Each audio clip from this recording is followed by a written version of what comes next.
be nice about this is that for once we won't have to talk about Elon Musk or Kanye. Like, I'm gonna keep it $1.50 with you. If we have to talk about Kanye or Elon Musk in another episode, I'm gonna shoot myself. Remote in the deserts of Araby lies the nameless city, crumbling and inarticulate, its low walls nearly hidden by the sands of uncounted ages. It must have been thus before the first stones of Memphis were laid, and while the bricks of Babylon were yet unbaked. There is no legend so old as to give it a name or to recall that it was ever alive, but it is told of in whispers around campfires and muttered about by grand dames in the tents of sheiks, so that all the tribes shun it without wholly knowing why. It was of this place that Abdul al-Hazri, the mad poet, dreamed on the night before he sang his unexplainable couplet. That is not dead which can eternal lie, and with strange aeons, even death may die. I do not recall distinctly when it began, but it was months ago. There certainly is a strange kind of streak in the Innsmouth folk today. I don't know how to explain it, but it sort of makes you crawl. He had not left the manuscript all night, but sat at his table under the electric light, turning page after page with shaking hands. Of course it was a dream. All the specialists have told him so. And he has nothing to prove the contrary.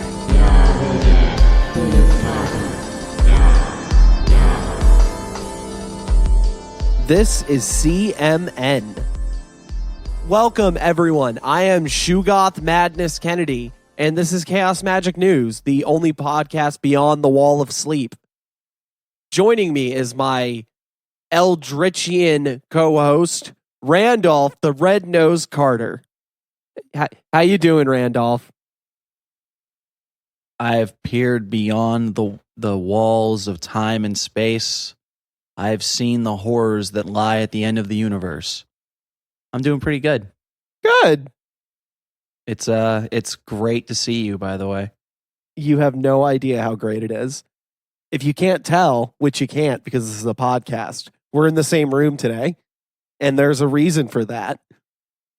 Yep. We're doing a special something for you listeners. It's a special Christmas episode, and it's super special because it will probably be up after Christmas or on Christmas. So don't worry about what we said about being a Christmas special, especially because it's not actually relevant to Christmas in the slightest. Yeah, this is definitely not something. Unless you're a big fan of those Christmas Lovecraft songs like I am. They're I saw Mommy Kissing Yog-Sothoth. Hilarious stuff. But yeah, this won't have anything to do with Christmas, really. I mean, I couldn't think of any way we could parlay this into a Christmas episode. But the fact is that it's probably going to come out after Christmas, and most of you are going to be listening to it after Christmas, so you're going to be tired of Christmas. You're going to be like, Christmas? Throw that shit in the trash. It's a Christmas episode because Christmas is also fake. Well, it's, as you already know, because you can read an episode title, this is the Lovecraft Special.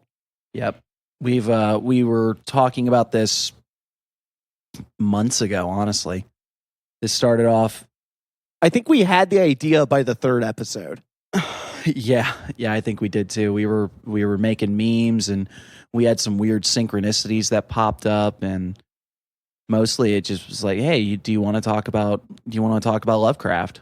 Yeah. So who is the man of the hour? Who is Howard Philip Lovecraft, for those of you who somehow don't know who Lovecraft is? Howard Philip Lovecraft was born August 20th, 1890 in Providence, Rhode Island. He had a relatively affluent family. He was notably a sickly child. Some have made the case that perhaps he suffered from more of a psychosomatic and possibly the sickness of a lonely child who just wasn't born in the right place. Which is weird because Providence would definitely be like, you know, like New England is like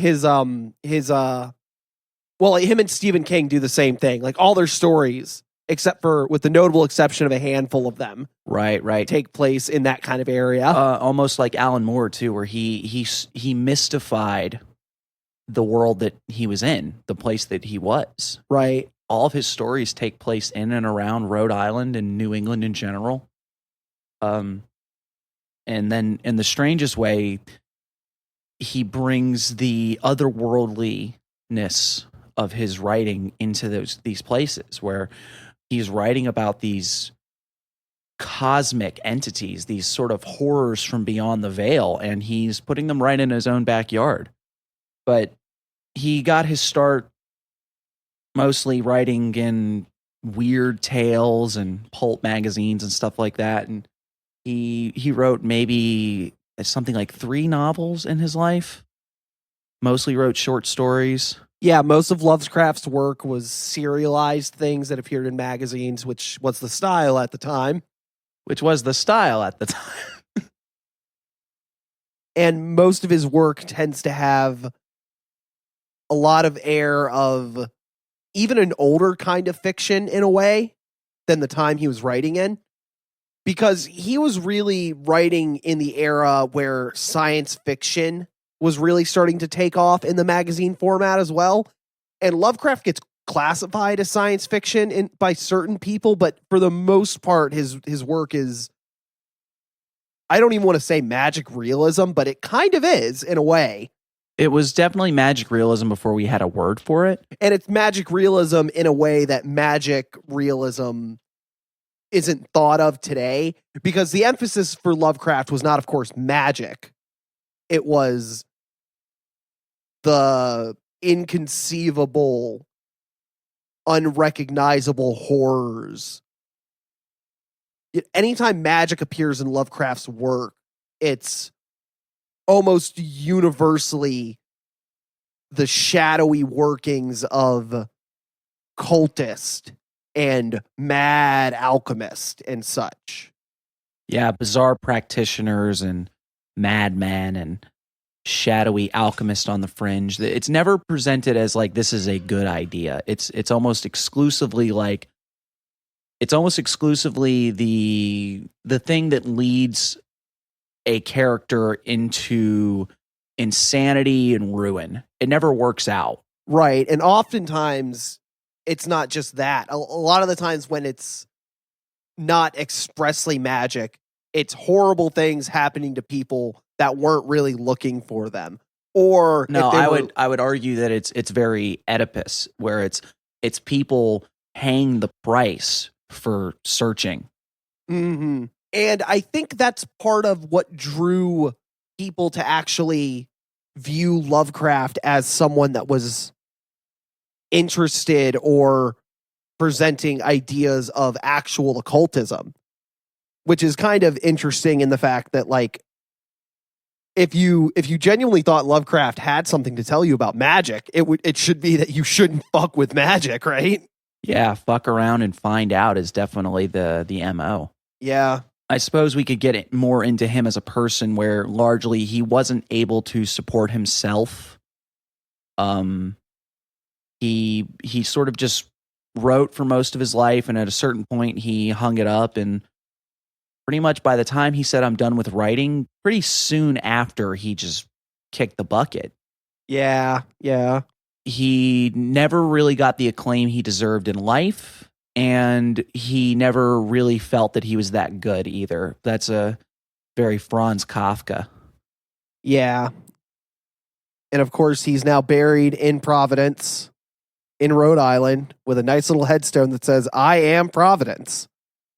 And he was right. Yeah, he damn sure is. It's one of those things that from now on, Providence, Rhode Island will be associated with Lovecraftian horror.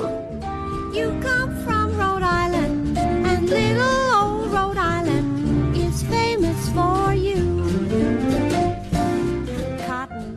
And the fact that we even have a word for it now, that there are hundreds and hundreds of writers now that will you can look up the genre of Lovecraftian horror and you'll find them.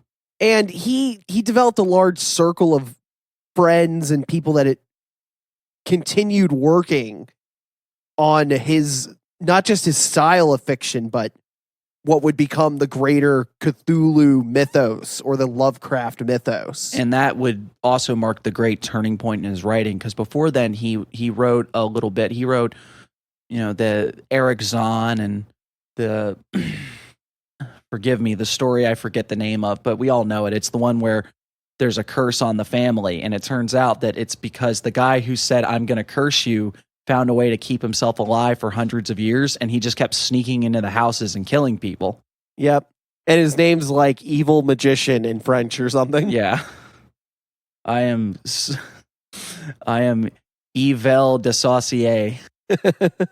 So I wanted to talk a little bit about actual magic presented in Lovecraft works, just to kind of tail into where we're going with this. Like I said, one of the big things is, of course, that we don't get very direct instruction in magic from a Lovecraft book, as you would think. This is the same guy that, like, the running joke is like, oh, it's this horrible creature and it's so inconceivable. But what's it look like?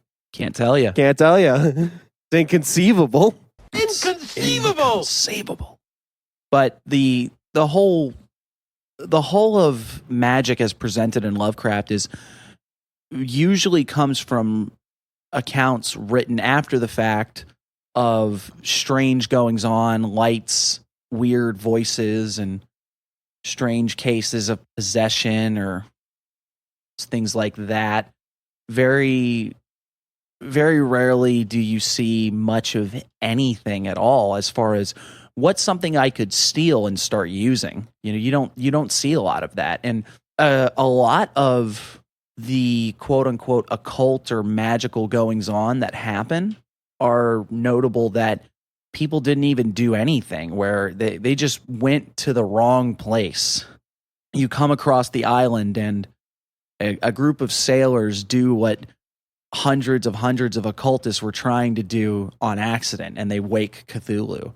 Or the man in the nameless city who simply by going in there and looking around awakens the sleeping race within the city. And that's another recurring theme of Lovecraft, especially as he creates this Cthulhu mythos. There's the overwhelming theme of Earth has been inhabited by entities that are much older than us, and they've done a great deal before we were even around, and they're gonna come back and fuck you up. Yeah. The few instances where we get actual magic, like certifiable magic things, are like in a story he has called The Horror at Red Hook, which is ostensibly about like an occult conspiracy. Yeah, existing in the ghettos of a stand-in for New York. Right. Again, in the same way that Providence becomes this haunted place for Lovecraft. When he moves to New York and writes for a while, he takes that with him to New York. But the few bits in there that we can point to is there's an invocation to Hecate taken from Hippolytus's Philosophomenum. You keep using the word. I don't think it means what you think it means. It's I won't bother reading it. It's an interesting little invocation. It's definitely something that you could go appropriate for yourself. And then the other thing, which leads to another point I wanted to talk about sort of in the background of Lovecraft himself, is there's a very interesting inscription. It's Hel Elohim Sother Emmanuel Sabaoth Agala Tetragrammaton Ageros Sothios Shuros Athatanos Eova Va Adonai Sadia Homovizon Messiah Ishurehi. And do you know where that came from? The Bible. Close. The Encyclopedia Britannica. Lovecraft literally copied it out of a volume of the Encyclopedia Britannica that was on magic. So that is what I wanted to talk about, that for one reason, because And we will talk about it more in a little bit when we get into where the developers of Lovecraft magic, as it were. But there's a long-standing belief that Lovecraft was an occultist of some ilk, and he was very well versed in these sorts of things. And I think that more than anything stands in to tell you that no, he was not. Well, I might be able to tell you something that could at least be a semi-decent counterpoint to that later. Oh. Yeah, we'll get into it. Another one that's probably notable is the Silver Key and then the statement of Randolph Carter. Right. Where Randolph Carter, his every 19th century writer has to have a stand-in at some point. And Randolph Carter is most certainly our stand-in for H.P. Lovecraft. Well, I could make the argument that a lot of them are stand-ins for Lovecraft, but Randolph Carter is definitely Lovecraft, especially in the Silver Key.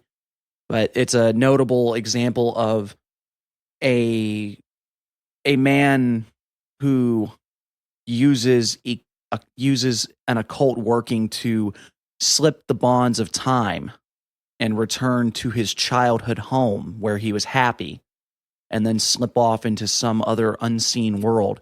And then his later dream cycles also elaborate on that, where there's the notion that the dream world that we exist in, we have this surface level dream world, and then there is a greater dream world that is a place of great magical potency and mythic proportions that is in some ways more real than the world that we inhabit. The entire novel, The Dream Quest of Unknown Kadath, is a tour de force of this world where we get to see a lot of its workings and peoples and such. And it's a really nice piece of fantasy that is something very, it's almost like Lord of the Rings in a way, like much more simplified because, Tolkien's like built a universe that was meant to be like actual close to mythology.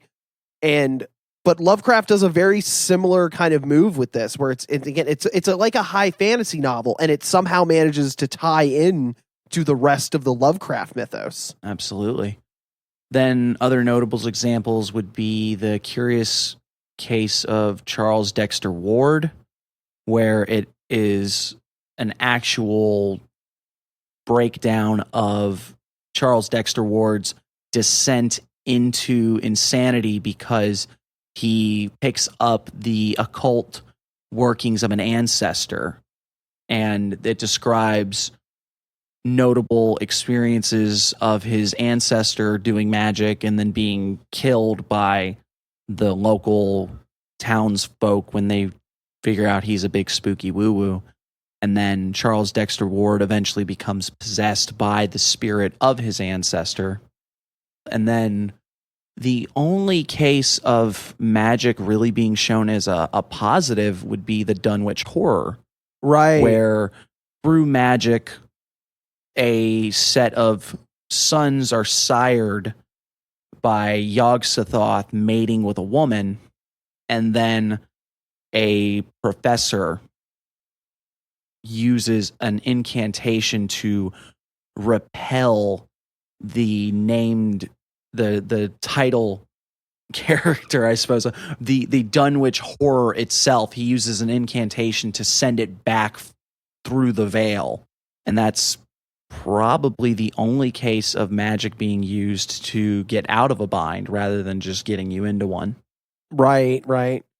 But there's lots of other strange, mythic ideas presented in the mythos, like Randolph Carter speaks to one of the old gods, one of the old ones, Yog-Sothoth, and Yog-Sothoth kind of explains to him this sort of non-dual, all-encompassing idea of everything is Yog-Sothoth, or at least Randolph Carter is. Well, and that's, I believe that's through the gates of the Silver Key. Oh, right. Which was not written by Lovecraft. Oh, wait, what? I don't believe so. Hold on. Does that align with what we know? It does not at all wait. align It with what we know, was Jim. co-written. Yeah, so it was written by Lovecraft, but it was also co-written by, what's his name? E. Hoffman Price. Right. So I suppose that's another one. And I'm not sure if that moment of revealing of Yog-Sothoth is all man is Yog-Sothoth, and now everything that exists is Yog-Sothoth, and Yog-Sothoth is the key and the gate and the keeper of the gate. I'm not sure if that came from Lovecraft himself. It's very out of character for most of it. Well, not exactly, because he does have a sort of similar idea being presented in Beyond the Walls of Sleep, which is a story ostensibly about a man working in a mental hospital where a man has been committed because he killed his entire family, and he keeps having these wild dreams, and he comes back to and he doesn't remember who he is, and he talks about pursuing the enemy through fields and flying through these astral realms and such. And the big climax of it is the man who we find is like the avatar or has some sort of connection to this great astral being. And then we find out that our lead is another one of his brothers, as it were, or one of his compatriots in this realm. Reaching the realm that is realer than the world we live in, yeah. Yeah, the transcendent realm of dream. Dream is a very big thing for Lovecraft, which itself is a very occult idea, I suppose. And I suppose that in a way, if we were to really go through a timeline of Lovecraft's writing, we could see there does begin to show some changes where at first it is very much there's these things beyond our comprehension, and they're absolutely terrifying. You know, it's all Cthulhu and Shoggoths and the mountains of madness. There's nothing to be found beyond our little island of ignorance other than Darby dragons. And at some point, Lovecraft does begin to branch out in certain ways and show this notion of maybe there is a wonder and maybe there's an awe to these things that are so beyond our simple little world. And his poetry was always a little more, it also has that element of horror to it, but it does have like you said, that wonder to it as well. Yeah. And before we go any further, we should probably state that as far as Lovecraft's public and private statements, he was a staunch materialist. He was a staunch materialist and not believe in that stuff. He fancied himself a descendant of rationalism. He didn't buy into this stuff. But at the same time, at his heart, he was a romantic in the classical sense of the word, where he sought to aspire to something greater than what the world offered. And that manifested as disillusionment. This was a man who hated everywhere and everyone. Yeah. I mean, what was the cat's name? I'll shoot myself in the head! You can tell me that cat's name! Go ahead! You're what? You're precious! And we'll get out in front of this too, is that Lovecraft had exceeding amounts of bigotry in his work. You can't, to try to ignore it or to not acknowledge it is a big mistake. And I think if you look at previous episodes, I think we've said enough to say that it's fucked, that you shouldn't, it's very simple of like, if you're a bigot, fuck you, but at the same time, I think there is a certain level where you can look at the work and you can enjoy Lovecraft and simultaneously understand how deeply flawed and fucked up a lot of it is. Well, it kind of goes with one of my other favorite writers, like Charles Bukowski, where Bukowski is writing about things that are incredibly fucked up in a lot of ways to our kind of normal sensibilities, I suppose. But William S. Burroughs, I mean, Crowley, Celine, Hound. I mean, I talk about Heidegger all the time. But enough of that. There is one strange thing that we can point to for Lovecraft, and it works very well for our chaos magic adjacent community, where Lovecraft talks about doing magic as a child.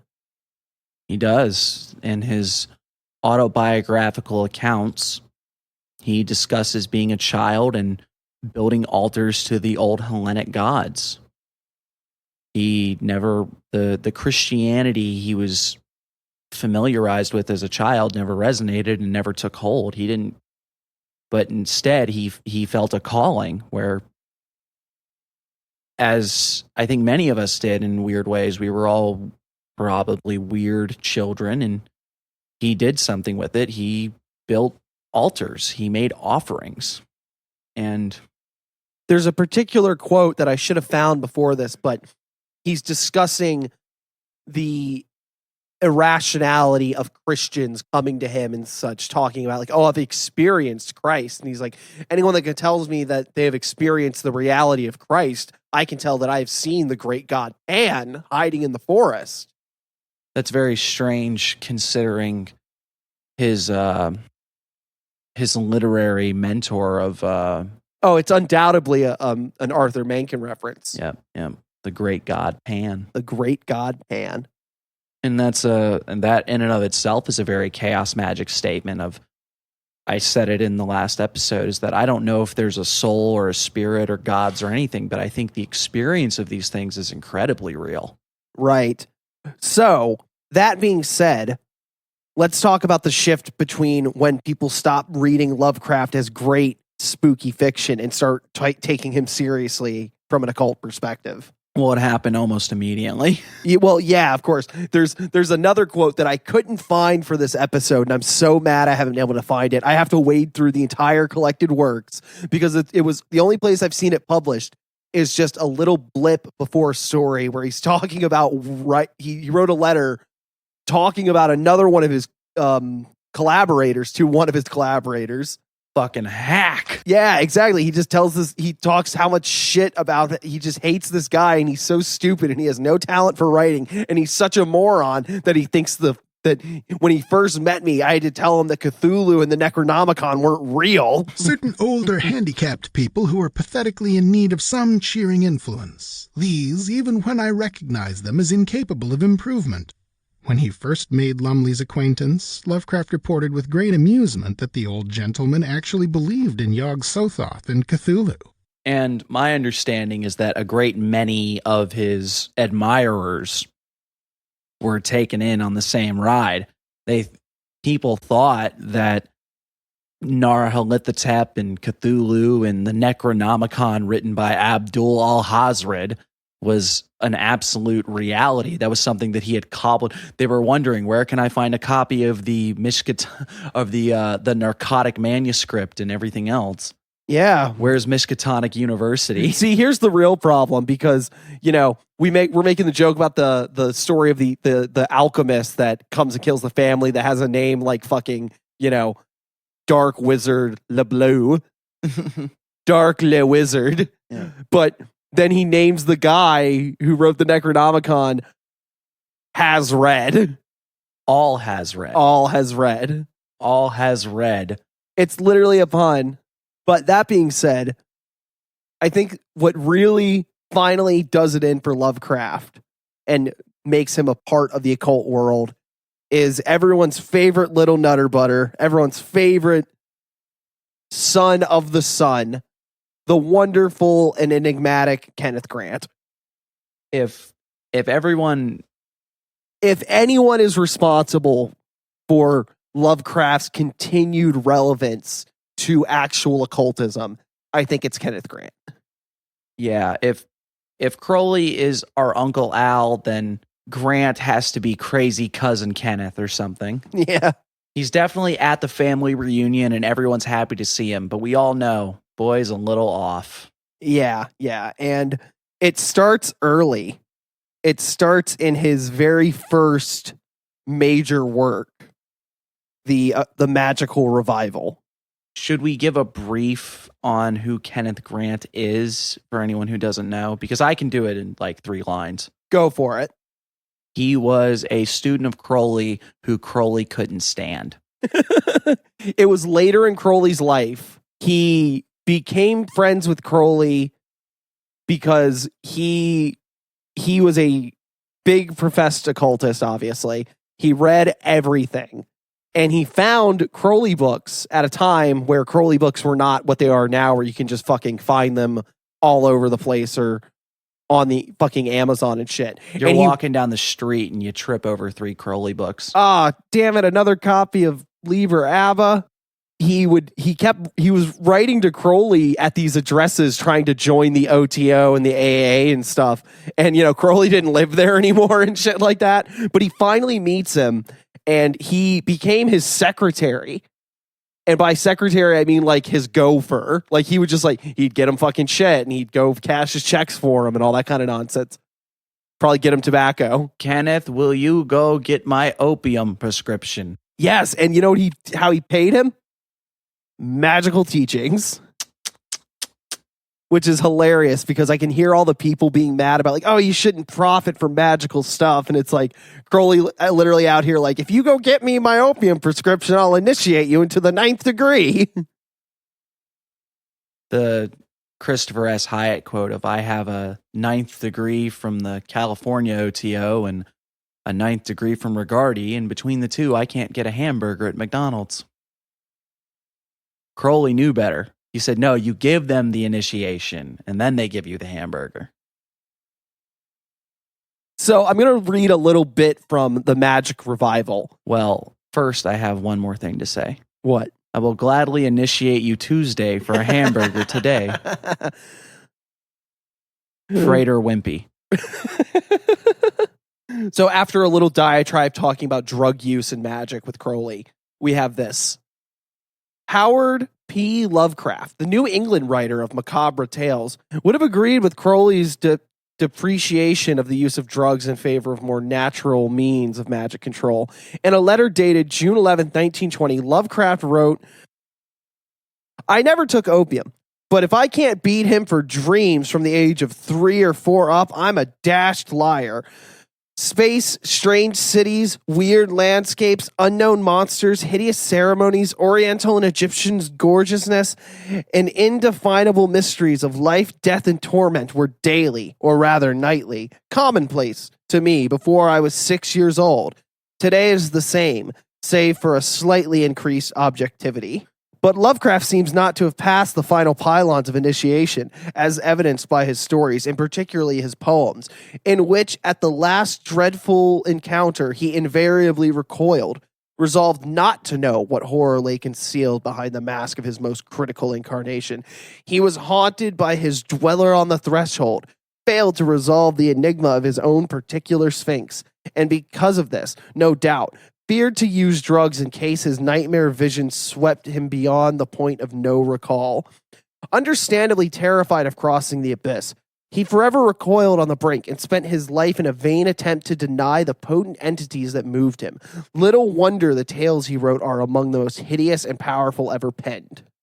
And that's really the rub. Kenneth Grant paints Lovecraft as a failed initiate, as someone who was called to action through his dreams and through his overall disposition to the world, and said all these things that Lovecraft wrote about, these were magical experiences. These were the inner and outer manifestations of occult workings, but he simply didn't go all the way.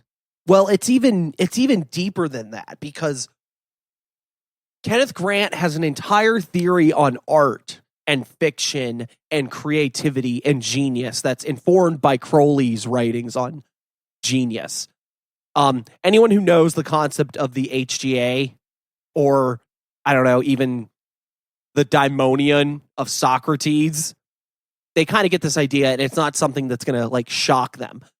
But Kenneth Grant's real rub is that all of the occult, all of the creative works that these people have are part of a sort of cosmic consciousness. It's a force beyond the self. In fact, another section from the Magical Revival, just reading it briefly. Fiction as a vehicle has often been used by occultists. Ideas not acceptable to the everyday mind, limited by prejudice and spoiled by a breadwinning education, can be made to slip past the censor, and by the means of the novel, the poem, the short story, be effectively planted in soil that would otherwise reject or destroy them. Writers such as Arthur Machen, Brodie Inns, Algernon Blackwood, and H.P. Lovecraft are in this category.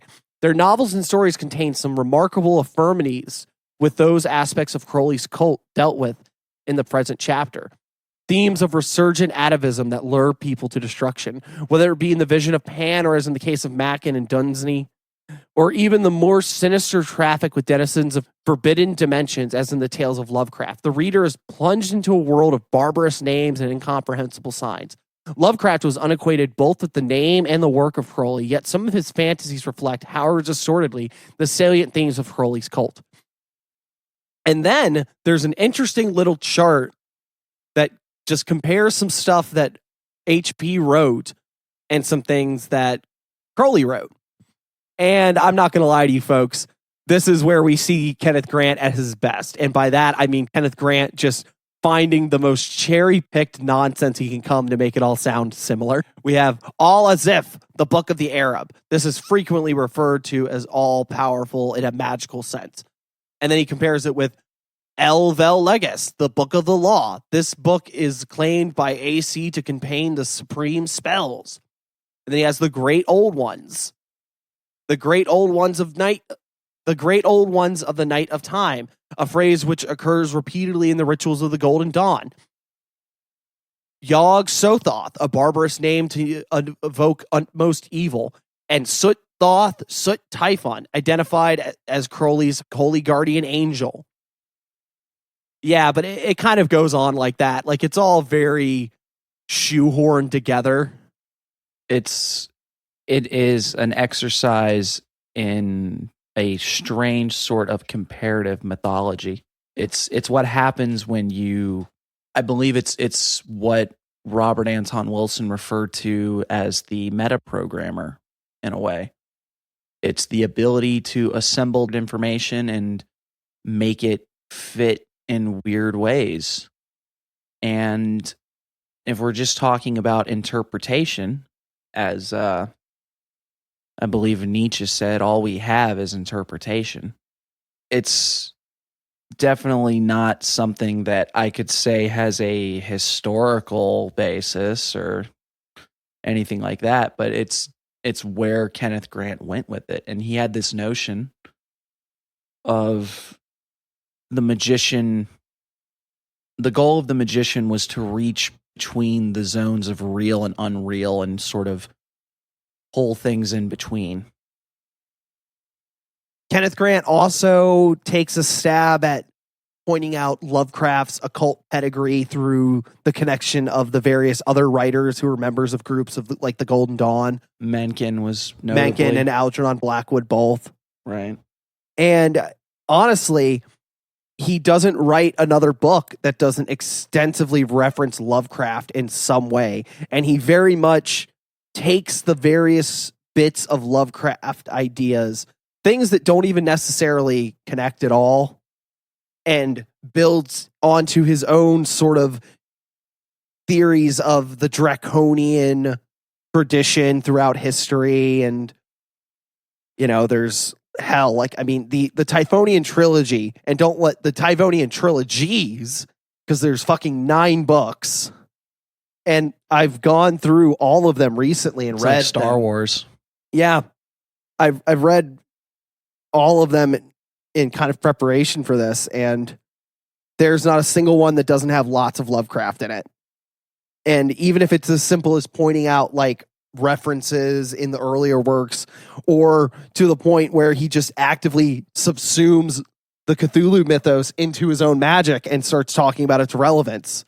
The other big one that I think is more important to note than anything is a very strange trip. This is later Kenneth Grant Typhonian trilogies. This is the Outer Gateways. He has an entire chapter dedicated to the word Tootaloo. Toodaloo, motherfucker. And Tootaloo, Tootulu, is a word that appears in one of the holy books of Thelema, one of the Class A text, Liber Lapis Lazuli. And it's just a single use of it. It's spoken as part of one of the phrases. There's 3 magical words spoken, and one of them is Tootaloo. And it later appears in the Vision and the Voice, Crowley's wonderful work of doing Enochian magic in the desert.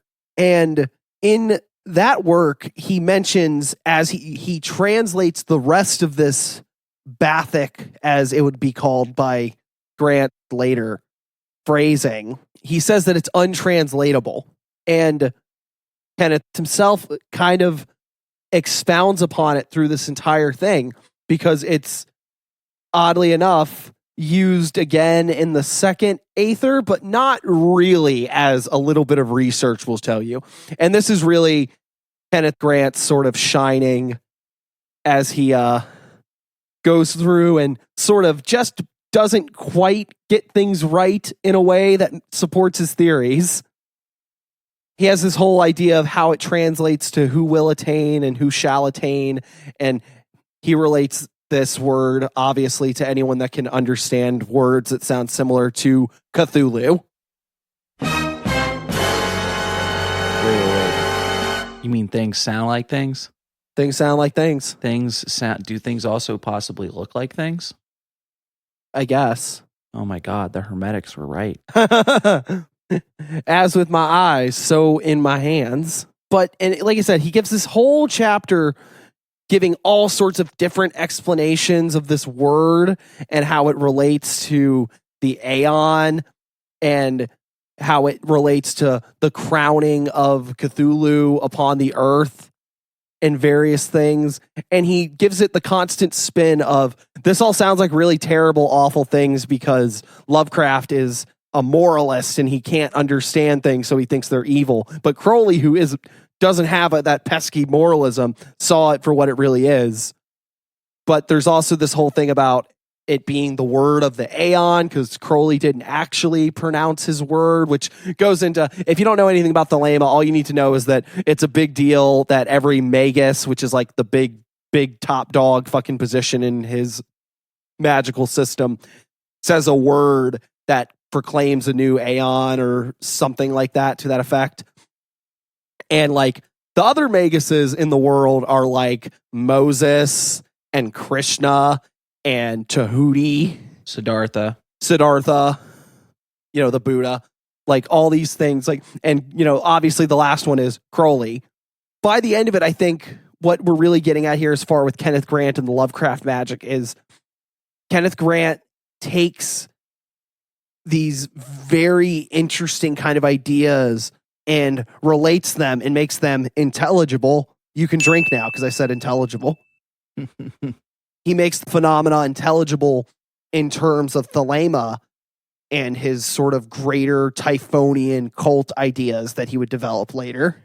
And the big, not really issue, but the thing to understand about this is that as far as Kenneth Grant's Typhonian OTO and everything else, is that it's magic, but it's mysticism magic, I guess. It's magic for the realization of the true will and everything else like that, rather than magic. Well, I think there's levels of like magic as change and conformity with will too, but Kenneth Grant's big ideas, what Kenneth Grant cares about is this sort of, it's almost like a Jungian collective unconscious, but it's a lot more overtly mystical. It's a magical current, right? Which is great stuff. But when you can tap into currents, and what I mean by a current is, if I were to put it in chaos magic terms, a current is an idea stream. It is a system or a notion that allows you to get in sort of a particular stream or pattern where things will play out in certain ways. It's not unlike paradigm shifting, but it's the idea of when you, and this is and I'm using this in a way that's trying to avoid concepts like energy and consciousness, everything else, but it's the idea of tapping into something tapping into something that other people have also tapped into and sort of carrying the ball, as it were. But what Kenneth Grant is concerned about is aeonics. What he's concerned about is metaphysics, and what he's concerned about is the mystical experience. Even the talking of tapping into atavisms, which I think is really interesting stuff. It's for the purposes of magical revelation. That's why he ended up with people like Bertio, who are artsy people. You know, this is good stuff if you're a kooky creative, because it's the kind of thing that you can tap into and maybe you can do something with. It's not necessarily the type of magic you get into to like get money or a Bugatti or throw a fireball, you know? His workings are very much related to the same sort of things that Crowley was on about. It was that you had to wake up to reality. And, you know, maybe I'm not saying that there wasn't magic going on to like make things happen or try to get things, but a lot of it was this is very big picture magic. Right. And I think there's a nice quote here again from Aleister Crowley and the Hidden God that I think kind of sums up a lot of Kenneth Grant saw as the magical and occult value of H.P. Lovecraft. Although people are not yet generally aware of the subtle influences that Crowley has been instrumental in focusing, nevertheless, the breakdown of obsolete religious formula, the abrupt change in values, and the present ability of certain types of mind to respond to the current shows clearly that Crowley, Spare, Lovecraft, Gorsh, Fortune, etc. are not the originators of such a current, but merely its transmitters. This is the touchstone of the real worth and greatness of art. Does it act as a channel for such cosmic influences, or, like so much of so-called modern art, is it merely the expression of a private, dislocated psyche, faultily connected with or even entirely cut off from the extra-dimensional sources of creative energy that inspires all true artists? It is not easy and sometimes exceedingly difficult to discriminate between the two forms of expression, which may be divided in this instance, and in this instant only, into acts of white and black magic. Lovecraft's art would have been black indeed had it really been spun, as he supposed, from the depths of his own disconnected psyche. That it was not so, I think I have demonstrated.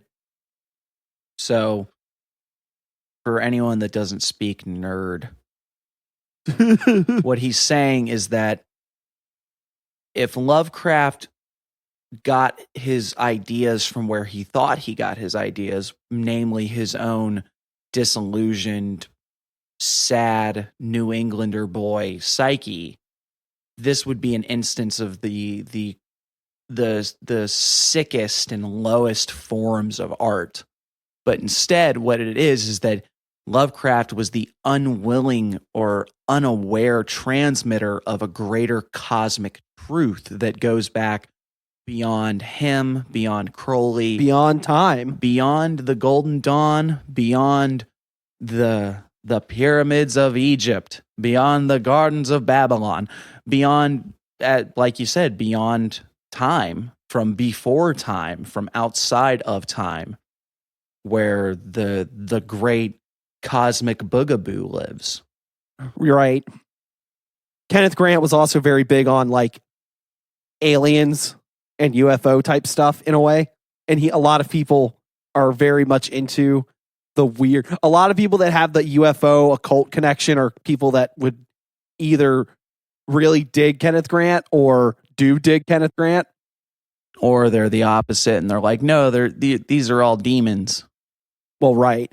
And that's sort of that's the good thing about Kenneth Grant, because Kenneth Grant is probably one of the first people to be like, yes, they are all demons. And yes, it is all in your head. And yes, it's all magic. And yes, none of this is real. And yes, all of it is real. A former student of Kenneth Grant was talking about the book that we're about to talk about now, the Simon Necronomicon. And at the time it was being published and people were working with it, this student was having some issues with it because he knew just from reading it that this was not what Lovecraft was talking about. This was not the purported Necronomicon of Abdul al-Hazred. And he's like, it's fake. It's all just a work of fiction. And Kenneth Grant wrote back to him with a long list of books, like the Bible, the Talmud, the Zohar, the Chaldean Oracles, the Grimoire Verum, the Greater Key of Solomon. And he's like, these were all works of fiction created by men. And I think that's part of why Kenneth Grant's ideas have become so commonplace in chaos magic. It's all bullshit. How do you use it? Exactly. So, moving on, we're going to talk about the first major purported copy of the Necronomicon to surface. Yeah, I'm going to discuss two books that claim to actually be the dreaded Necronomicon written by Abdul al-Hazred. And then I'm going to talk about a book that is decidedly not claiming that. The first one is simply called the Necronomicon. It is commonly referred to as the Simon Necronomicon because the supposed author or editor or founder, discoverer. Yeah, that's the word. The guy who handed over this manuscript. Here you go, Wasserman. Yeah. Get it published. To Wasserman, of all people. Rip Wasserman. He's kind of an idiot, but yeah, he's responsible for giving us a lot of good books. He only identified himself as Simon, and there's loads and loads of people who have ideas about who it could have been. I've seen some people saying, oh, Wasserman made this up himself. I've seen, I can't remember his name, but it doesn't. The point is, it really doesn't matter who wrote this. It might have been kooky Kenneth Grant. The point is that a book got published claiming to be this book that the guy who first talked about it said didn't exist. Man, I can hear HP somewhere in hell right now just saying, magic isn't real, and hearing the wah, wah, wah horns. But this is a very notable book because it has gained a place of infamy for being fake and being fake as shit, and definitely not being the book that it was purported to be. And here's my personal big issue with it. When I finally you gave me this copy. You actually gave me this book. And ironically, it was a Christmas gift from years ago. Oh, yeah, it was, wasn't it? Yep. And I remember when you gave it to me, you said, hey, you need to do some nonsense. So I got you a stupid nonsense book. Yep. You always need some nonsense in your magic. You get too serious on it. Absolutely. My big issue is that there isn't really a whole lot of fucking Lovecraft in this at all. Not at all. And it's like, notably, the introduction lays out a whole lot of groundwork about who Lovecraft is and who Aleister Crowley is, and makes a point of doing the Kenneth Grant thing of equating the two, saying that these two were driving at the same ancient, older than time source. Yeah, we get another chart, which is somehow less good than Kenneth Grant's. Yeah, but the introduction lays out a lot, and it talks about that the origin point of both of them is ancient Samaria. Ooh. Yeah. The Sumerian tradition. Yeah, as Crowley famously said, we are the rediscovering of the Sumerian tradition. And it makes some comment about the Yazidis and stuff like that, which I just think is very tasteless. I always love point. when people talk about the Yazidis, because all we ever seem to find out about the Yazidis is that we don't actually know what the hell they believe. Mm-mm. But people calling them devil worshippers has contributed to a lot of really fucked up shit. And if you're not aware of the literal genocide going on to the Yazidi people, you should be, because people are being killed, people are being displaced from their ancestral roots and homes. It's terrible stuff, and it's been going on for years now too. Yeah, and it's literally because they have an insular exclusionary religious tradition that people aren't okay with, and they're literally labeled as devil worshippers. My point being, well, and I'll say this, is that I have a very strong fondness for Yazidis, where everything I've read about them, that I don't even know if it's accurate, but it seems like a very fascinating religion, and I'd love to know more, and I'd love to hopefully think that one day maybe we will get let in on their world, but it's not our place to go banging on their doors and saying, tell us about your God. We want to know. The little comparison chart is even worse, because mostly what this book relies on is Sumerian reconstruction, and it was at a time when this was written, I don't even think we had a full version of the Descent of Ishtar, which is like a story that got thrown around so much before we didn't even know the ending for it. And when we found out the ending, it was honestly very disappointing because it's Ishtar is painted as almost as this like triumph over death thing, and it's not how it works, and it's mostly about her like getting back at her husband, and it's a weird story. It's like her husband doesn't mourn her while she was gone, and then she's mad about it. It's am I right, fellas? Your wife gets dragged to the underworld to be held captive, and she comes back like, you didn't mourn me. Yeah. But notably, it compares the Dunwich Horror to Karunzan to Pazuzu. And I don't think any of those things are the same at all. They got a Z in two of them. Two of them got a Z sound in them. And then Azathoth and Iwas, and then Azog-Thoth, which I don't think it shows up anywhere in Sumerian lore at all. No, you made that up. There is a notable thing talking about one of the versions of the Sumerian creation myth where Marduk slays Kingu, who is one of the monsters birthed by Tiamat. And from his blood, he makes mankind. So there's the notion of mankind is the progeny of the slain enemy. In the same way that the world was made from the slaying of Tiamat's mate Abzu and stuff like that. Right, and that's a pretty common mythological idea.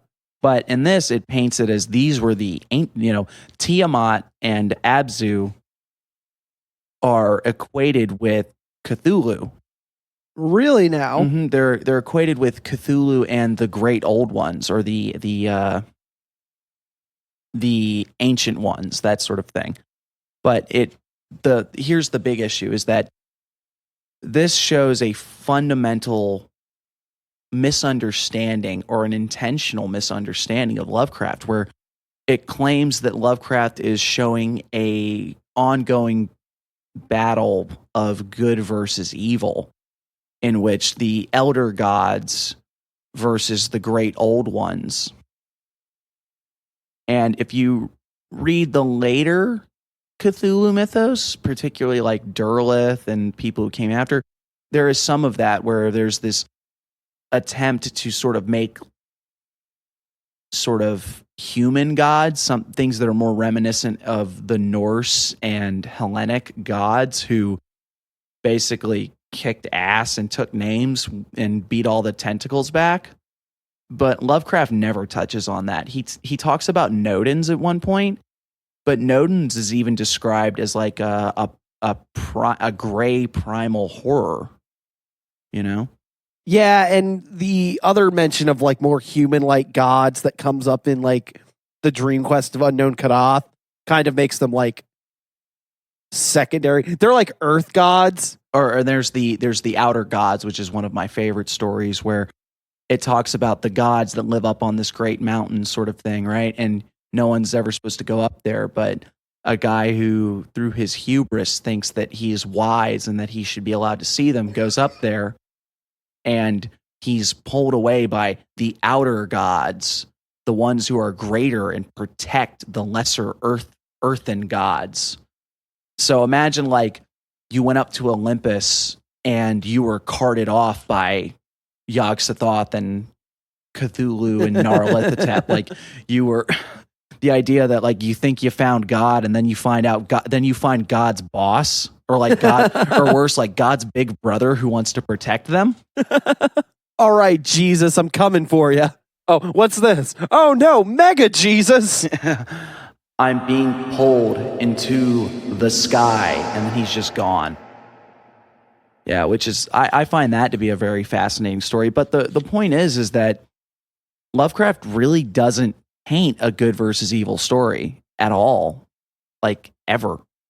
The whole point is that Cthulhu isn't evil. Cthulhu doesn't care. Yeah, you're an ant. You're a germ. You're a speck. You can't understand the machinations of Cthulhu or Azathoth. Like Nyarlathotep is probably the closest to a human-like entity, and he's just there to fuck with you. Right, yeah. He just causes problems. Yeah, he's in the way that we sort of try to equate gods of Lovecraft with other gods. People tend to put Nyarlathotep into the, Mercury Hermes messenger of the he's great like old ones. He's like their herald, but he's somewhere between like the devil and Loki almost. Yeah, he anytime he ever shows up, he's just kind of making people's lives terrible. Yeah, and tricking them. And it's very much that the machinations and plans and goals of the great old ones and the outer gods and all these things are just so far beyond anything we could comprehend that's why that drives you crazy. That's why it's maddening, because you won't be able to wrap your head around it. Even the cultists who want to raise the great old ones, they know that the world will be destroyed in a fiery ball of ecstasy where Cthulhu will show us the new ways of madness and pleasure, Yeah, and that's one of the more direct kind of comparable things to Crowley, I think. Oh, yeah, actually. It's a very similar idea of Crowley thinking that, Nuit Hadith and Rahor Kuit, the Book of the Law, was revealed so we can, reach a new understanding and consciousness of humanity's divinity and such. Okay, and so here's the problem. None of that is in this book. Not a word of it. Not what you get. Once you get past the introduction that makes some strange comparisons, and it talks about those that can rouse Leviathan, where it treats Cthulhu as the evil end of this great magical power. It even compares it to Wilhelm Reich's Orgone, where it's the notion of like, there's the god power, I suppose, that can be tapped into, but it has to present it as in there's the side of the light, which is the elder gods and they're all Sumerian gods. They're Marduk and they're Iana and there's Nurgle and other ones like that. And then on the other side, you have Tiamat and you have Cthulhu and you have Pazuzu. You have these demons and stuff like that, but it's very like obvious good and evil sort of things. And all of the magic, or most of the magic that it presents, is actually a sort of step-by-step ascent of planetary magic, where you're building these particular seals and doing these and it's very ornate. It's like, isn't there something in there about like having a sword that's like consecrated with blood? You've got to make the sword. Right, yeah, it's very old grimoire type stuff. And that's the thing, is that all of this stuff is, if anybody has actually done this book to the letter, you had a lot of time and a lot of money and access to big spots on mountains by yourself and stuff like that. And that's, in a weird way, that's almost the wink wink of this book, where it's like, you don't know if it's bullshit. You can't try. It's like, if it didn't work, it's probably because you didn't do any of the 400 things that I could point to that are just impractical for modern people. But the fact is that there just isn't a whole lot that is Cthulhu at all. There just isn't. There's a couple demon sigils where you can summon up something. There's a thing where it's 50 different names of Marduk, which Marduk had a bunch of names because he's a composite god. As far as my understanding, at least, he's a composite god of like everybody. It was like, oh yeah, this is like your primal god. He's kind of like Marduk, isn't it? Oh, he's probably just Marduk. We'll just add that to the list. But then there's like the 7 stages of planetary where it's like it starts at the moon and it goes to Mercury and Mars and Venus and very normal Mars. Western esoteric stuff. Yeah, and that's fine because it's just, but all it really is Sumerian Reconstructionism. And not even particularly good Sumerian Reconstructionism. Definitely not historic Reconstructionism. It's just that it's the type of thing that you'd imagine from people who were familiar with Western traditions of magic and figuring, and also to the extent of like understanding the Arabic influence, how this stuff was brought over into Greece and then it spread into Europe later. Then the Renaissance revival brings a lot of that stuff back and all that. So there's talismans and planetary hours, and you got to make this seal at the right day on the right hour and cover it in a silk cloth and never use it for anything else and stuff like that. And you got to go to a mountain where no one's around and do this. And it's just, I've fooled around with some stuff, and I'll tell you right off the bat, it's like I don't have time or the resources to get a fucking gold slab and carve a fucking sigil into it. Like, what? If you do, I'm happy for you. Congrats on your raving success. What do you need magic for? But it's just, and that's the thing, is that ultimately this book is, it's not very Lovecraft. It's not Lovecraftian at all. And if this is supposed to be the book that drives people absolutely batshit crazy, why is 90% of it talking about the good gods that are like supposed to be keeping the tentacly boogaboos away? Right. Why isn't it talking about how to summon a Shoggoth? That might be in here. I don't remember. It's been a minute. I wish I could say I read this whole book again, but it's like a lot of it is just like, here's the incantation. Here's a lot of the barbarous names. And stuff like it that. is a grimoire. It's like actually trying to give you magic stuff to do. Yeah. It's not like Kenneth Grant, who's giving you a whole lot of theory. Yeah. Which ironically makes it a less enjoyable read, you know? Yeah. Because it's just like, am I going to do the spells in preparation for this? No. I did mention I got that weird kooky sword. Oh, yeah. So I was planning on doing something with this, and I'm still going to do that. You know, because I said I would, but the fact is that this isn't very Lovecraft. It's just not, and that's fine. It's just like, it's marketing is what it is. It's yeah. Like, you know what? Well, people like, I have this shitty Sumerian inspired grimoire that I've been working on. Hey, Wasserman, what will make this sell? Well, I hope just slap the Necronomicon on it. Yeah, well, and it ultimately, because it's ultimately what gets me about it is just I wanted like an evil grimoire that was gonna do like all the bad things, because then it's like, at least it's kind of entertaining. Peter Carroll has a quote where he talks about like, yeah, we intentionally tell people not to try to raise the great old ones and stuff like that, knowing that some of them will do it.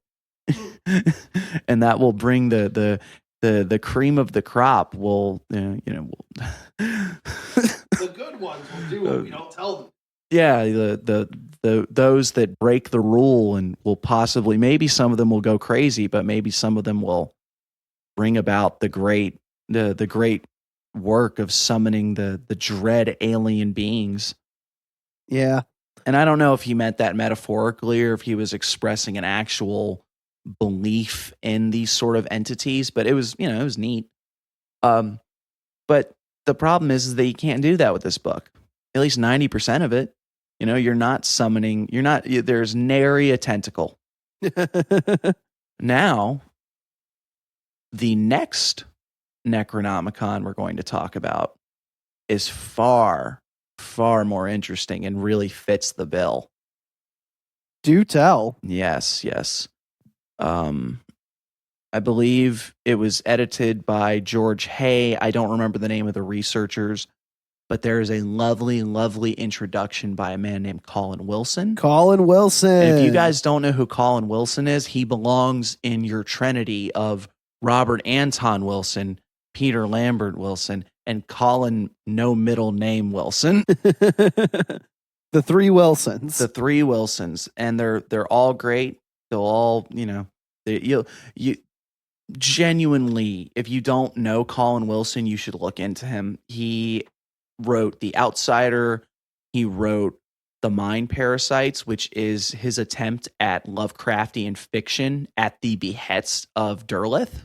Yeah, and it's also got a lot of stuff about phenomenology and existentialism in it, which got my nerdy ass into it. And strangely enough, in a weird synchronicity, he talks about the circuits of human consciousness. That he does. But not the circuits that Wilson was talking about. The other Wilson. The other Wilson. But he is a fascinating character. He has a lot to say. There's a lot of great things magically you can get out of him. And he's not an occultist, or at least... Oh, he's kind of an occultist. He's not an occultist in like put on a robe kind of way. But the Philosopher's Stone, the Strength of to Dream, The Outsider, like I mentioned. But anyway, the whole point of this other Necronom... Oh, and there's a tagline that can differentiate itself if you want to find it. It's called The Necronomicon, The Book of Dead Names. It's not exactly easy to find if you're trying to steal it, so you'll have to suck it up and buy it. But... Boo. Yeah, but if you just want the grimoire portion of the book, because most of it, or not most of it, but a large portion of it goes into an exploration of the possible origins of the Necronomicon. And this is what I was talking about earlier. Colin Wilson, through the research of George Hay and the other researchers that were involved, and also his own correspondences with a couple professors, basically found someone claiming that Howard Philip Lovecraft's father was a member of the Egyptian Lodge of Freemasonry. Dun, dun, dun! For those of you that don't know, the Egyptian Lodge was founded by the great pretender and possibly greater magician, Count Cagliostro, back around the time of the French Revolution. But we won't get into that too much. The point being that this lodge was like the spooky woo-woo. If there was a lot of Freemason lodges that were mostly like Christian plus, or like fraternal orders for businessmen, or revolutionary orders, yeah, or spots for political action. And I'm not saying that the Egyptian Lodge didn't have stuff to do with that, but supposedly the Egyptian Lodge that's where some spooky shit was going on. Right. This is where... And you had to be invited into it, right? You had to already be a high-ranking Mason in other organizations. You had to be a member of another Masonic order before you were considered, is my understanding. But... Sort of like the OTO originally? Yeah. Lovecraft's father was a notable businessman at the time. He was, in all likelihood, a Freemason of some order or another, because just at the time it was expected that you were going to be a Mason. Yeah, and it's not that impressive. Yeah, it's not. It wasn't a hallmark of anything. I hate to tell you guys this, but you could probably go be a Freemason right now if you tried hard enough. It's not that hard. Yeah, the idea that he might have been an Egyptian Freemason. That's an idea with some teeth. That has some teeth. And then not only that, but also this person also attested that he was in possession of at least two notable manuscripts of magic. One was the Picatrix. The other one was, the other one was possibly a manuscript translated by the court magician himself, John Dee. and it was an Arabic text. Now, what's notable is that in Lovecraft stories, the only known English translation of the Necronomicon was translated by the court magician John Dee. John Dee. So, at least in this introduction and in other parts of the book, there is the idea is floated that Lovecraft's father was an occultist in his own right, having been initiated into the mysteries and being quite mentally deranged in Lovecraft's early life, possibly influenced and told his son and maybe even left him certain things upon his death, which was very early in Lovecraft's life. So the notion that perhaps the Necronomicon is based on things that he was told by his father, or at least based on ideas that were put in his head as his father went stark raving mad. And that book in question, or manuscript in question, is referred to as Al-Azif. But that is the Necronomicon of Abdul al-Hazred. As if. Now, this book, and I won't get into the finer details of it, but this, if you want to do Lovecrafty magic, if you want to do the type of magic that like Lovecraft stories are talking about, like what was Charles Dexter Ward doing up in that attic while his mom and dad were going, that boy ain't right, I tell you what. This is actually the book you want to get. It talks about, it literally, it talks about the great old ones and the cities that they ruled before mankind existed, and the frozen cities underneath the North Pole, and all sorts of stuff. It talks about the summoning stones that you have to build, and also notably you have to make a big goofy sword, stuff like that. You always need a good big goofy sword in magic. It tells you how to summon and pass through the gates of Yog-Sothoth and all sorts of stuff like that. Like this is, and almost because it's giving you more of the Lovecraft, it feels even faker. But it is.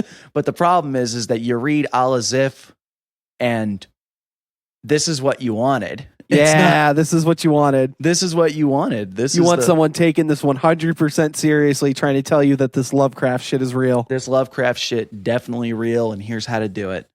And I found this a much more enjoyable read. And I was really just looking for enough to be able to talk about this on the episode rather than reading to get stuff. I'm definitely going back through all of these as I'm going. But ultimately, if I had to tell you to read one or the other, skip the Simon Necronomicon. It's not that good. It's not. It's not that good. You won't even get a real laugh out of it. It's just, do you want to do a lot of ornate grimoire planetary magic stuff? If you do, there are better books for it. Yeah. There are books that aren't lying to you. Yeah. I mean, I guess they're all lying to you in a way, or arguably lying to you. But the point being that this one, if you want one that isn't pissing on your leg and telling you it's raining and saying that this is the thing that Abdul al-Hazred wrote when it's got nothing to do with any of the shit that actually, when it talks about all the shit or that's in these stories, if you want something that is actually like, yeah, you want a Shoggoth? I'll show you. Come over here. Get into the circle. Draw this on the ground. This is the book you want to grab. And it really tickled my fancy, and I didn't even know it existed if I hadn't heard an audio of the Colin Wilson introduction. And it's the tits. So again, you won't have a good time trying to find a free copy of it, but I would honestly say it's worth your money if you want to do like some spooky Lovecraft magic. If you want to fuck around with things that have tentacles and will drive you mad, this is the book to get. Skip the Simon Necronomicon because it's it's fucking everywhere, and I don't know why. It's trash.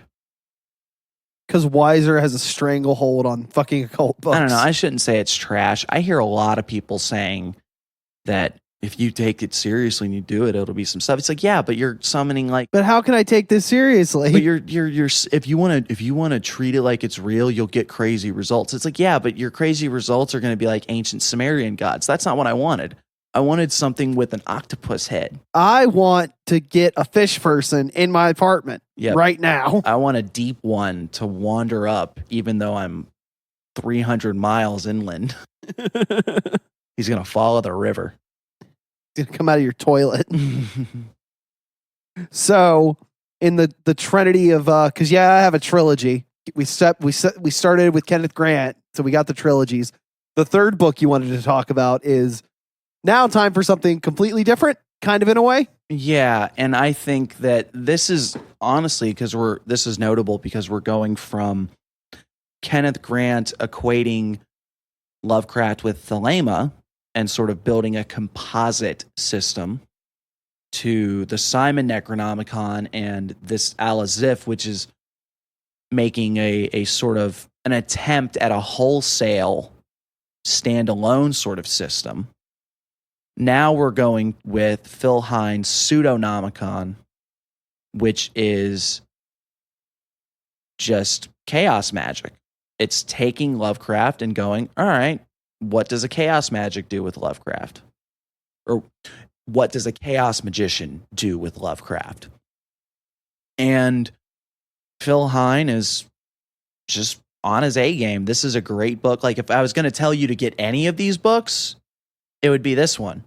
It's short, it's sweet, it's to the point, and it comes at it in a very different... Oh, and I forgot the one thing I forgot to mention about the Al-Azif is that it also still falls prey to a similar thing where it presents the idea that the great old ones are sealed away because there were some other gods that were like good that beat them away. And I don't get it's like it's such an unnecessary step. I mean, maybe there's the notion that like you have to explain why isn't Cthulhu just, out and about. Yeah, out and about, but it could be just as easy like these are great cosmic cycles. Cthulhu wrecks shit, then he goes to sleep. Why do we have to throw out this idea? And I blame Derleth. Yep. Always blame Derleth. The idea that we got the weird star with the eye symbol for the elder sign, even though we know it's just a twig. It's all Derleth's fault. Yeah, the idea that like you need the counterpoint to the old ones misses the mark. Well, also, and I'm not sure how relevant it is, but if I recall correctly, wasn't Derleth like a Catholic or something? I don't remember. I think he's a religious guy of some order, which would make sense compared to Lovecraft, who was a staunch materialist atheist. Yeah, well, and that's the thing is that because if you ask me, I think Cthulhu and the greater Cthulhu mythos is written with the notion of the universe being a cruel and indifferent place that is so much grander and scarier and incomprehensible to the teeny tiny specks walking around on this mud ball. And Cthulhu happens to be a great stand-in or a representation of that thing. You don't necessarily have to mystify these entities. They're great metaphors of cosmic indifference. But I guess when people make devils, you want to try to make angels to go against them? At the same time, Al-Azif doesn't sit on that for too much. It just sort of mentions it and then goes on. Again, I still highly recommend Necronomicon, the Book of Dead Names, well above the Simon Necronomicon, but it's still, I did notice that when I was reading, and it's like, that unnecessary step didn't need to be in there. So what do we have in the Pseudonomicon then? In the Pseudonomicon, we get somebody who gets it, who understands the most the alien qualities of these entities, these anti-human or anti-life entities in our sense of the world, these things that are so removed from humanity that none of our petty nonsense fucking matters. And he has a brilliant opening where he talks about basically having like a breakdown of hearing the call of Cthulhu, where he starts he describes it as the madness that gods bring upon us. He begins to understand and see Cthulhu in everything, and the very nature that we exist in as this alien, incomprehensible monster. Cthulhu is in the trees. Cthulhu's in the viruses that course through us. He's in the bacteria that's all around us. He's in the soup. He's in the soup.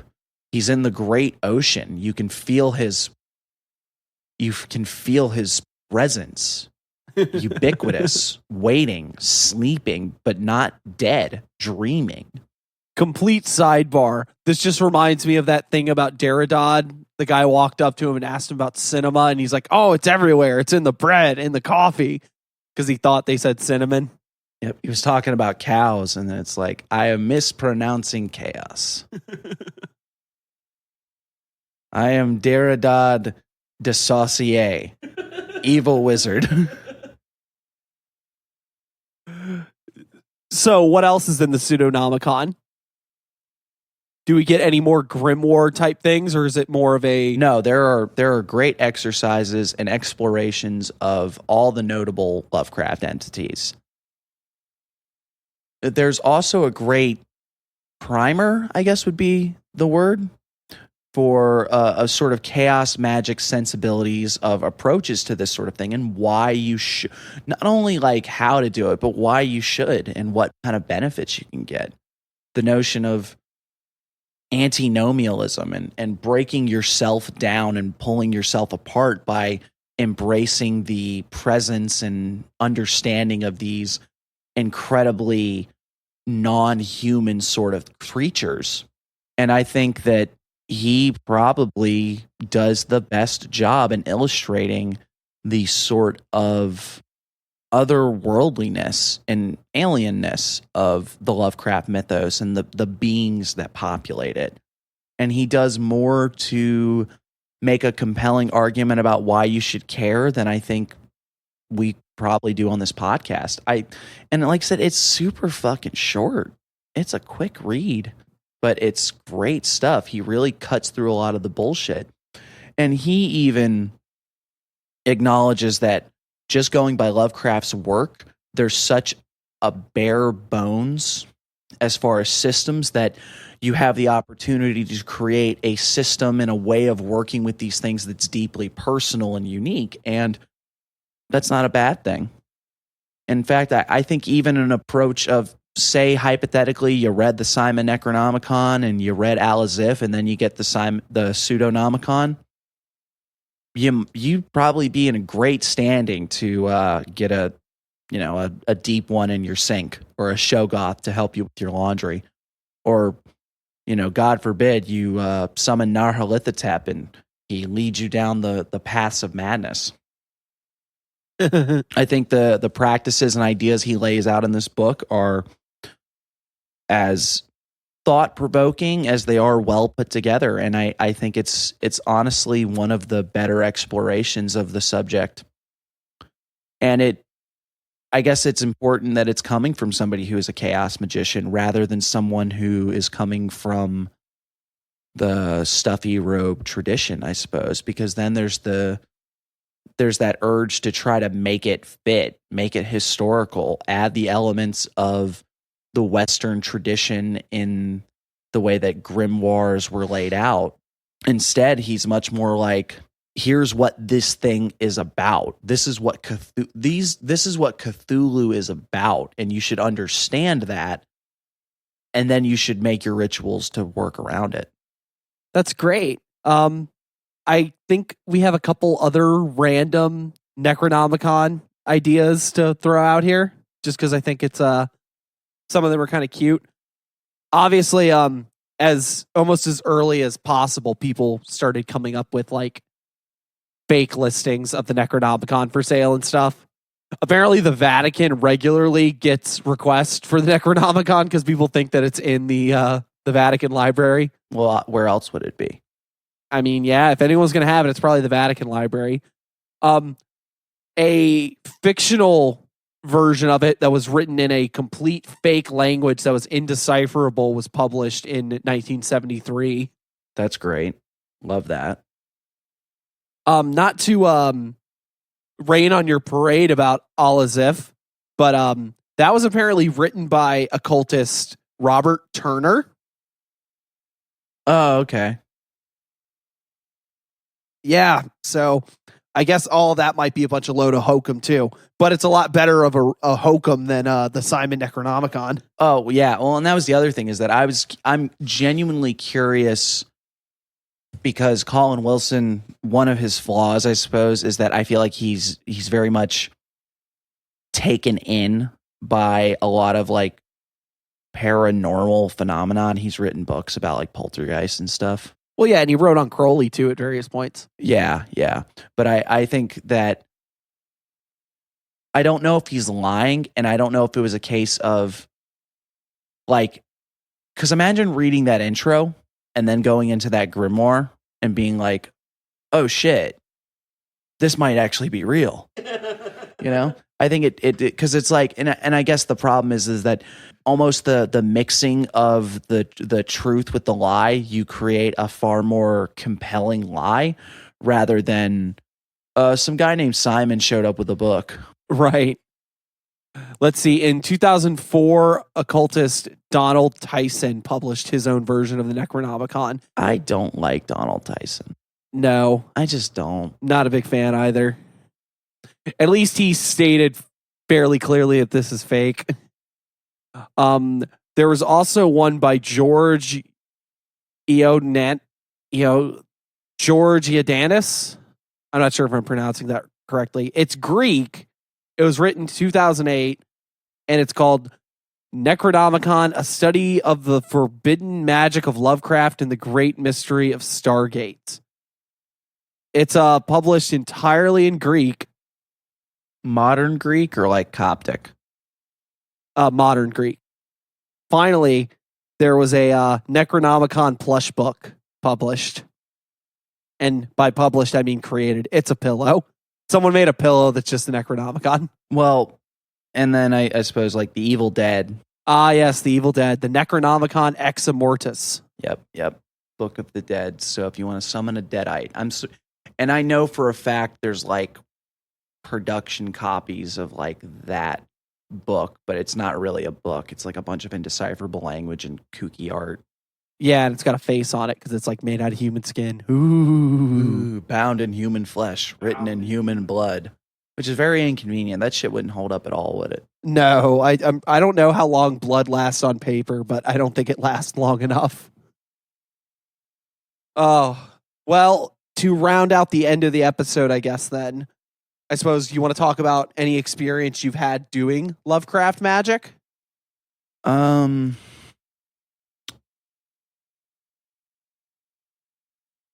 No. I'm trying to think of it. Well, it's the problem is, right?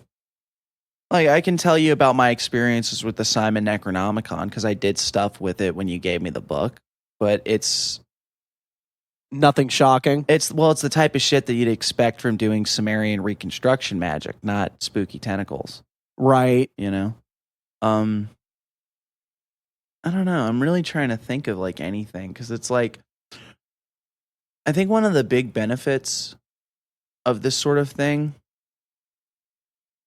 is if this sort of stuff could actually scare the bejesus out of you, you could get a very emotional response from it, and that could probably make good magic. But I think most of us, me in particular, I'm not scared by Lovecraft. I'm fascinated, you know? Right. I want to understand it. For me, it goes back to the problem of pop magic in general for me. It's hard to take it seriously. Yeah, it's hard to... You can get stuff if you work hard enough at it, but I get results a lot easier from doing stuff that I think has some sort of validity to it. I Well, I can say that I had a thing happen with where I wasn't doing Lovecraft magic, but I was doing some, wholesale manufactured chaos magic sort of stuff, and it involved time. And of course, at the end, like as I was leading up from this working, I had just Yog-Sothoth showed up, as the gate and the key and the key and the gate and the keeper of the gate, where he showed up, because I was like, what the like, in the experience of it, I was like, well, what the fuck are you doing here? And it's like, well, like, who else is going to be here outside of time waiting on you? That's funny, because the two experiences with Lovecraft magic that I have, one of them involves Yog-Sothoth as well. And I won't go into the specifics of it, but I just read the two Silver Key stories. Mm-hmm. And after doing a working, I was, I'd finished up, I'd done all my stuff, and I was driving afterwards. And I just remember pulling up to a stoplight and having a sudden, very intense experience of the interconnectedness and singular identity of all things.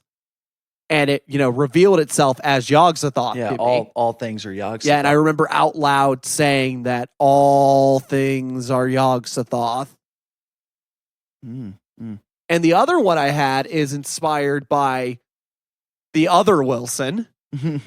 Because if anyone here has read any of the Illuminatus books, you'll know that Lovecraft features very prominently in them as well. But there's a particular portion about Adam Weishaupt smoking weed and thinking about a squink. And he talks about seeing Shoggoths in the Necronomicon on a specific page and everything. And I was doing some magic, getting very heavily into the good old cannabis magic. And I remember seeing a Shoggoth in a state of very, very, very deep meditation and work while I was just stoned as shit. And it was just one of those things, like, it's this horrific, terrifying image of all sorts of, like, what the fuck? And then I saw a Shoggoth in it. I'm like, oh God, that's a Shoggoth. It's all real. Actually, okay, I can think of probably two more, and it's like, these are nothing fascinating or like super great, but I think one of the things is that there was I did have an experience of Azathoth as, again, and this is kind of what I was talking about with Lovecraft's these creatures as metaphor, but it was like a sort of inner work Jungian type experience where Azathoth was sort of my stand-in for the fundamental uncaring clockwork physical universe that just kept churning and churning and churning. And it was because it's this massive, inscrutable, untouchable sort of thing. And it's like, it doesn't matter. Everywhere you look, it's Azathoth. And I know he's almost I guess in a way, if Yog-Sothoth is the guy telling Randolph Carter, like, hey, good job, way to go. You have my respect because you've realized the past, present, and future and all as Yog-Sothoth. He's the face at the end of like, yeah, I'm terrifying, but I'm also you. Azathoth is almost the negative of like, everywhere you look, it's Azathoth. And it's just awful. It's just awful. You can't. There's no. It's every. And it's because the answer is everything is Azathoth except you. Except you're probably also Azathoth and you hate it. And you're going to be eaten by Azathoth. You're just gonna be chewed up and spit out. Or as soon as Azathoth wakes from his dream, you're gonna puff away in a bit of smoke. He's the the great darkness of everything, and it's like, yeah, it's all gonna end probably very badly as well, that sort of thing. So I did have that experience once, and then I think this was from Bertio, where he talked about the these sort of amphibious motifs of Lovecraft, of the notion of like everything is not everything, but most of these underwater sort of entities, and he looked at them as like sort of these spirits, these amphibious spirits. And I was traveling. I was traveling by myself, and it was a real long journey, but I just kept going by rivers and stuff, right? And having that sort of thought in my mind, it was like I did have a little bit of an inkling of sort of that presence of that idea of like, yeah, those critters are out, and it's that it touches into that sort of primal fear center in the human brain of like the notion of like, damn, them's fish people out there. And it's like that one isn't necessarily like a magic thing, and the other one is not magic in the idea of like doing stuff to get things, but they're experiential sort of things. Right, mysticism and metaphysics. The other thing, I do really vibe with Kenneth Grant's take on Lovecraft, because I remember at one point Shub-Niggurath made me have a better understanding of Pan in relation to Babylon in the Thelemic system as well. Yeah, the goat with 1,000 young. Right, and just in the way that I always say these things, it's like I don't necessarily want to say that Lovecraft had the cosmic consciousness given him the secrets that Crowley had as well, but just in the way that we make phenomena intelligible, drink again, it was something that helped me make that sort of connection and understand what I was getting at with these other practices I was doing. Oh, I saw another one where it was an equating of Baphomet with Shub-Niggurath. That's another interesting one of like this sort of nature. I don't want to say nature god, but sort of almost like the morphogenic god, I guess. Oh, right, yeah. Yeah, that sort of creature that is the all-encompassing biology, Mm-hmm. The goat with 1,000 young. Yep. Well, and I think maybe that is part of the thing, is that like maybe Kenneth Grant is right in the idea that Lovecraft might be good for like big picture stuff, if that makes sense. Well, you don't get much of a bigger picture than fucking Yog-Sothoth and Azathoth and cosmic horror. Manatizing the eschaton in where you will burn in white hot ecstasy. And there's probably like some practical applications of like, hey, I made a Shoggoth and I sent him out to do stuff, or I made a deal, or I pulled an Innsmouth and I made a pact with some fish people or something. But yeah, I'm sure there's something. Yeah, but you'll only know if you try it. Yep. So, dear listeners, that is our declaration for you. If you haven't tried some wacky Lovecraft magic yet, go ahead and try it. Because even if you feel like it's hokey and it's not real, tons of things aren't real. And that hasn't stopped you from believing in them. And you never know. Maybe you will fuck around and find out. Maybe. Or maybe you'll go completely fucking insane and have to take a bunch of opium just to deal with the visions and then write a suicide note. The window. And with that, that's the end of the Lovecraft special. Was it everything you hoped it would be? Who, me personally? Yeah. No, I was hoping like we'd go stark raving mad. Yeah, I thought it would end with us just chanting Cthulhu Fatagan, Cthulhu Fatagan. Cthulhu Fatagan, Cthulhu Fatagan, Cthulhu Fatagan. Should we just end the episode with us going Cthulhu Fatagan, Cthulhu Fatagan, Cthulhu? Maybe. I guess we have to do the admin first, don't we? Oh, yeah. Well, everyone, this has been Chaos Magic News, the only podcast with the Innsmouth look. As always, if you do find a copy of the narcotic manuscripts, please return it to Miskatonic University at Providence, Rhode Island. You can find us at chaosmagicnews.com, where we'll have articles, links to the pod, interviews, pretty much anything you could ever possibly want from us. We're on Twitter, Instagram, and Facebook at Chaos Magic News. And other than that, well, Randolph, would you like the last word? Cthulhu Fatagan, Cthulhu Fatagan, Cthulhu Fatagan, Cthulhu Fatagan, Cthulhu Fatagan, Cthulhu Fatagan, Cthulhu Fatagan, Cthulhu Fatagan, Cthulhu Fatagan, Cthulhu Fatagan, Cthulhu Fatagan. What's that? All right, everybody. Merry Christmas. We will see you next time. Bye-bye.